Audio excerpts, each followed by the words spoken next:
Descriptive and inferential statistics are the two major branches of the statistics. In descriptive statistics हम क्या करते हैं, हम सबसे पहले ये देखते हैं कि हमारी जो ऑब्जर्वेशंस हैं उनको किस पैटर्न पे हमने कलेक्ट करना है, किन ऑब्जर्वेशंस को लेना है और किस तरह कलेक्ट करना है, उसकी समरी कैसे तैयार करनी है, उस पर टेक्निक कौन सी लगानी है, रिज़ल्ट्स ड्रॉ करने हैं और रिज़ल्ट्स ड्रॉ करने के बाद हमने एक लेमैन के लिए कैसे उसको एक्सप्लेन करना है.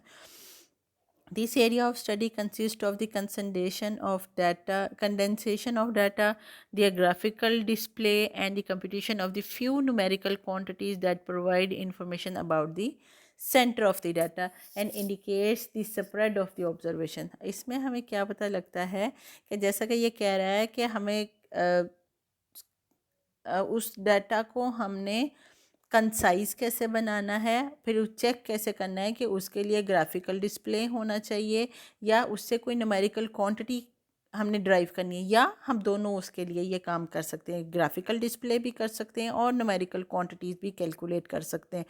जिससे हमें क्या पता लगता है, जिससे हमें सेंटर ऑफ द डाटा का पता चलता है. और ये क्या बताता है हमें कि डाटा की ऑब्जर्वेशंस जो हैं वो उनका फैलाव क्या है, उनका स्प्रेड क्या है. इन्फरेंशियल स्टैटिस्टिक्स क्या होता है? Inferential statistics deal with procedure of making inferences about the characteristics of the population from a large group of data, जिसको हम पॉपुलेशन कहते हैं. जो और क्या करते हैं, उसमें एक सैम्पल लेते हैं, सैम्पल से हम वो सारी इंफॉर्मेशन ड्राइव करते हैं और उसको इंटायर पॉपुलेशन के लिए एक्सप्लेन करते हैं. This area includes the estimation of the population parameter and testing of the statistical hypothesis. इसमें जो हमारी फील्ड्स आती हैं वो हमारे पास एस्टिमेशन की आती है और टेस्टिंग की फील्ड इस इन्फरेंशियल स्टैटिस्टिक्स में आती है. इसमें क्या करते हैं, this phase of statistics is based on probability theory as the inferences which are made on the basis of the sample evidence cannot be absolutely set. अच्छा, ये probability की terminology जो है ये हम uncertainty के लिए पढ़ते हैं, ये हम नेक्स्ट जब डिस्कस करेंगे उसमें आपको ये क्लियर हो जाएगा. Population and sample. पॉपुलेशन क्या होती है? हर वो चीज़ जिसमें हमारा इंटरेस्ट है पॉपुलेशन कहलाती है. अच्छा, जनरली अगर हम देखें तो पॉपुलेशन हम किसको कंसीडर करते हैं कि पॉपुलेशन एक जैसे ह्यूमन बींग्स हैं, सेंसस हो रही है, हम पॉपुलेशन का अंदाज़ा लगा रहे हैं कि आबादी हमारी जो है, ह्यूमन बींग्स जो पाकिस्तान में वो कितनी उनकी आबादी है, कितने बच्चे, बूढ़े, बड़े, जवान, और उसमें कितने मेल्स, फीमेल्स, अडल्ट्स, ये सारे इसमें हम फाइंड आउट करते हैं सेंसस में. लेकिन जब हम in the term of statistics बात करते हैं तो पॉपुलेशन हमारे पास सिर्फ ह्यूमन बींग्स नहीं है, हमारे पास हर वो चीज़ जिसमें हमारा इंटरेस्ट है, जिसके मुतालिक हम रिजल्ट्स ड्रॉ करना चाहते हैं, दैट इज़ कॉल्ड पॉपुलेशन. अब पॉपुलेशन में हमारे पास नंबर ऑफ़ चेयर्स भी हो सकते हैं, नंबर ऑफ़ ट्रीज़ भी हो सकते हैं. अगर हम ट्रीज़ की डिस्कशन कर रहे हैं, प्लांट्स की बात कर रहे हैं, तो प्लांट्स हमारी पॉपुलेशन होगा. अगर हम नंबर ऑफ़ हाउसेस पर स्ट्रीट बात कर रहे हैं तो नंबर ऑफ़ हाउसेस हमारा इंटरेस्ट है, तो हमारे पास नंबर ऑफ़ हाउसेस हमारी पॉपुलेशन है. इसी तरह अगर हम एक क्लास की बात करते हैं, जिस तरह हम आप इस्लामिक स्टडीज़ के स्टूडेंट्स हैं तो आपके पास स्टैट्स का सब्जेक्ट पढ़ रहे हैं, स्टैट्स के सब्जेक्ट में जितने स्टूडेंट्स बैठे हैं ये हमारे पास सारी की सारी पॉपुलेशन है. पूरी क्लास हमारी स्टैटिस्टिक्स की ये पॉपुलेशन कहलाएगी, क्योंकि हमारा इंटरेस्ट किस में? Islamic studies, BS Islamic studies students में.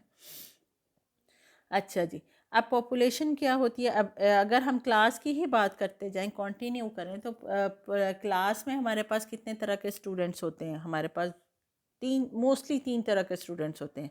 एक बहुत लाइक स्टूडेंट्स होते हैं, एक हमारे पास स्टूडेंट्स होते हैं जो एवरेज स्टूडेंट्स होते हैं, और एक होते हैं हमारे पास नालायक स्टूडेंट्स, या नालायक नहीं, या जिनको कहा जा सकता है कि वो थोड़ा देर से समझ आती हैं उनको. अच्छा, ये वो अब ये एक पॉपुलेशन में, एक क्लास में जिसमें मेरा इंटरेस्ट है उसमें ये सारे करेक्टरिस्टिक्स मौजूद हैं, ये खसूसियात मौजूद है. अब मैंने एक स्मॉल पोर्शन इसका चूज़ करना है, जिसको हम कहेंगे सैम्पल. सैम्पल क्या होता है? A small part of the population, small part of the population is called sample, but this sample should be representative. Representative means इसमें वो तमाम की तमाम खसूसियात पाई जानी चाहिए जो कि हमारी पॉपुलेशन में पाई जाती हैं। जैसे अभी हमने डिस्कस किया कि जो हमारी पॉपुलेशन है उसमें 3 किस्म के जो हमारा इंटरेस्ट है स्टूडेंट्स में, उसमें हमारे पास 3 करेक्टरिस्टिक्स पाई जाती है मोस्टली एक किसी भी क्लास में। बहुत लाइक स्टूडेंट्स, एक्स्ट्रा ऑर्डनरी जिनको कहा जाता है, या वो ज़रूर या लाइक स्टूडेंट्स से ही काम चलाते हैं, लाइक स्टूडेंट्स हैं, या हमारे पास एवरेज स्टूडेंट्स हैं, या हमारे पास नालायक स्टूडेंट्स हैं। अब ये अगर जब हमने सैम्पल चूज़ करना है ना, तो सैम्पल हमारा ऐसा होना चाहिए जिसमें ये तीनों स्टूडेंट्स पाए जाने चाहिए, यानी पॉपुलेशन की तमाम करेक्टरिस्टिक्स आपके पास सैम्पल में मौजूद होनी चाहिए। A sample is a representative but small part of the population. अच्छा, सैम्पल में जितने नंबर ऑफ़ एलिमेंट्स हैं वो उसका पॉपुलेशन साइज़ कहलाते हैं। पॉपुलेशन साइज़ को हम कैपिटल एन से रिप्रेजेंट करते हैं, और इस पॉपुलेशन से जो भी हम कैलकुलेशन करेंगे वो सारी की सारी आपके पास इसमें पैरामीटर्स कहलाएंगे।